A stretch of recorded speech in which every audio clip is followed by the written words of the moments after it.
brain and body will adapt to less sleep. This is a myth. I'm Dr. Rebecca Robbins. I'm a postdoctoral research fellow at the Brigham and Women's Hospital and Harvard Med School. And I'm Dr. David Rappaport. I'm a professor of medicine at the Icahn School of Medicine at Mount Sinai, and I run the research program in sleep. And we're here today to debunk some of the most common myths about our sleep. Watching TV in bed is a good way to relax before sleep. Now, this is not something that we would necessarily recommend. You turn the television on, and if it's close to you, that's a source of bright blue light. So bright light is one of the strongest cues to our circadian rhythm. It kickstarts our body and our brain to become awake and alert in the morning. It's called a Zeitgeber, the strongest input to that circadian, the awake phase of our rhythm. Drinking booze before bed will improve your sleep. So this is a very commonly used tactic for people who have trouble sleeping, and they have a drink. It's a drug. It's very much like a sleeping pill, and it is true that it will help you get to sleep as long as you don't drink too much, 1 or 2 drinks perhaps. What you do, however, is it disrupts the normal sleep. It suppresses REM sleep, which is a normal part of your sleep that comes on a little while after you go to sleep, typically 30 to 60 minutes later. And then when it comes that the alcohol has gotten out of your system, then the REM comes back, perhaps at the wrong time, perhaps too strong, and it disrupts things. And so basically, it is not generally recommended that alcohol be used as a sleeping pill. Lying in bed with your eyes closed is almost as good as sleeping.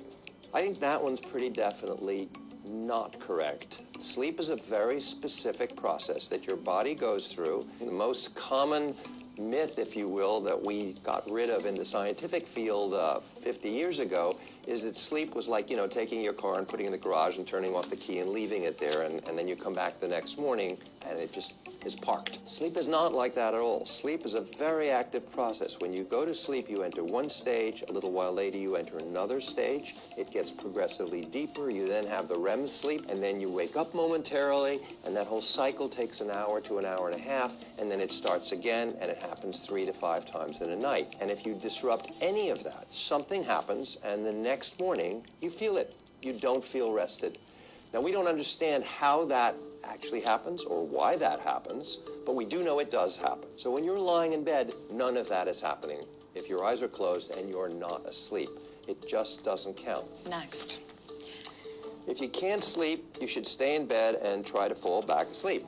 If you don't fall asleep, we generally recommend that you not stretch it out and stress yourself out by just trying. And there's probably nothing that can prevent sleep as well as, I've got to go to sleep. I've got to go to sleep. I've got to go to sleep. You can feel your pulse and your blood pressure going up. So what we try and do when we work with somebody who has this problem with insomnia is exactly the opposite of that. We try and tell them, relax, don't worry about it, stay in bed for a little while and see what happens. But don't try to go to sleep, just relax. And if you can't relax, and if you don't go to sleep, it's probably better to get up so that you don't associate the bed with a stressful situation. All right, many adults need 5 hours of sleep or less. Now, this is a myth. We have scores of epidemiological data and data from the sleep lab to show that 5 hours is not enough for the vast majority of adults. There may be some individuals that maybe do okay on 6 hours, but much less than that really is a myth. Now, you might hear people brag about this, saying, oh, I get 5, I'm just fine. But by and large, we do see those people likely making up for lost sleep on the weekends or in power naps, for instance. So for the vast majority of us, the recommendation really is 7 to 8 hours. This is a real problem what the sleep field has been trying to address, and that is that not sleeping has been perceived as a macho thing. It proves how great you are. It proves how manly you are in some cases. Sleeping is actually good. You should sort of be proud of the fact that you sleep to your need. Your brain and body will adapt to less sleep. Sounds like yours. No, this is a myth. We see that just like good nutrition or a great healthy diet is so important, we similarly have a diet that we need, our brains and our bodies, to be at their best. There are actual formal studies that have tested how people perform with lack of sleep and how they think they are performing. And it turns out that we basically are really lousy at saying how sleepy we are. So you know you feel bad when you haven't had enough sleep, but you have no idea how bad you are. And your performance keeps deteriorating the more you don't sleep or restrict your sleep over multiple days. And you think, oh, I've settled in. I have a little headache, and it doesn't really bother me. I'm doing just great. And what actually is happening is you're performing less and less well on the various things that we can test, including driving simulators. You're falling asleep for 3 or 4 seconds continuously without knowing it. All right, it doesn't matter what time of day you sleep. If you look at our biology, we have inside our brain a clock. That clock is set to say this is a good time to sleep, and then at another time it says this is a good time to be out. Sleep is timed. It doesn't just happen. And even if you don't sleep for the whole night, you'll be more and more sleepy all night long. But in the morning, you'll get a second wind. And that's because the clock says, up, time to be up.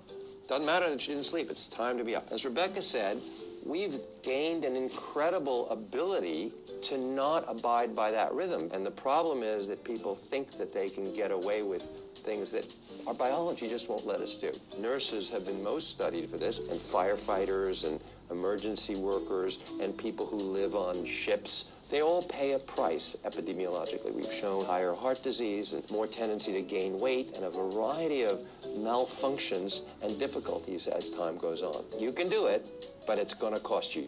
Exercising within 4 hours of bedtime will disturb your sleep. What we give as advice is that about an hour before sleep, you want to try and avoid active kind of things, and exercise certainly is one of them. On the other hand, there are people who exercise close to sleep and do very well. So I don't think we should say, if you're somebody who exercises regularly in the evening and you sleep beautifully and you feel rested the next morning, that you should give up exercise. Because I think that would be a bad bit of advice. You'll gain weight, you'll lose the toning that you've got, and so on and so forth.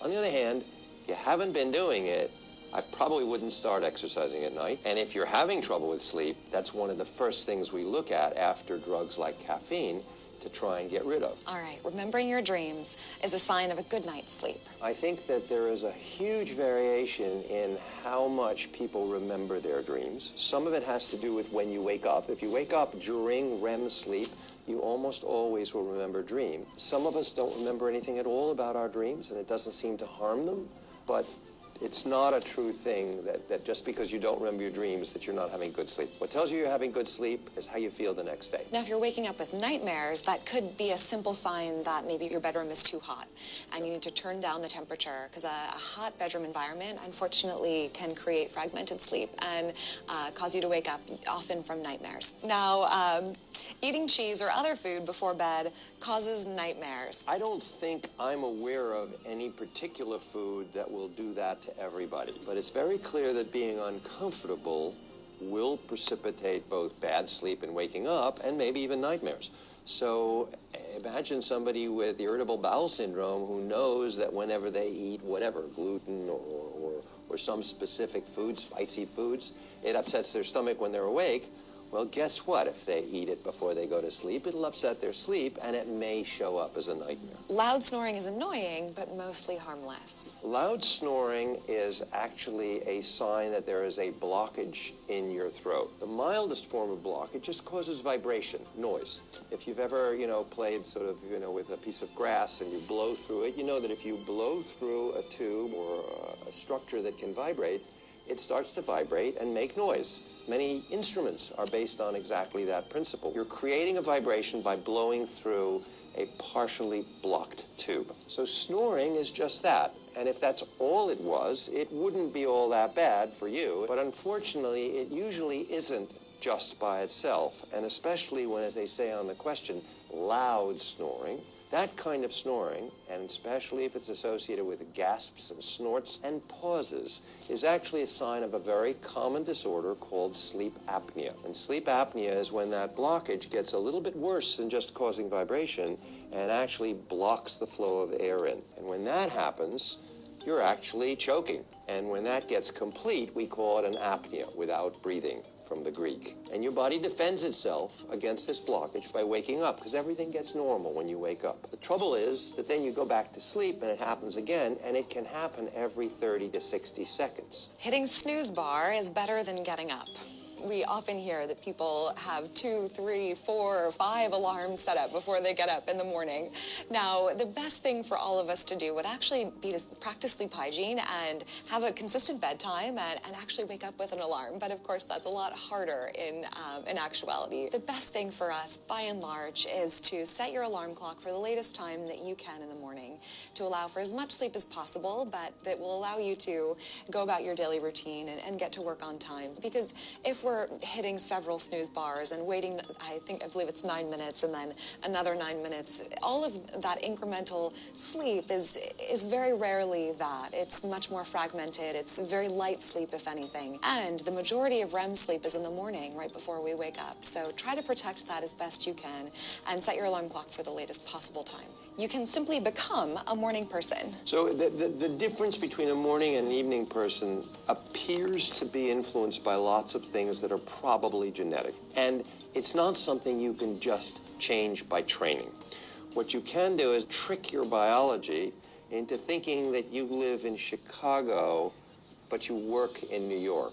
And that's what blue light does. With some blue light therapy, actually, using bright blue light in the morning can help shift those true evening people a little bit earlier. It basically tells you that you're actually in a different time zone from where you are, and that shifts you a little bit.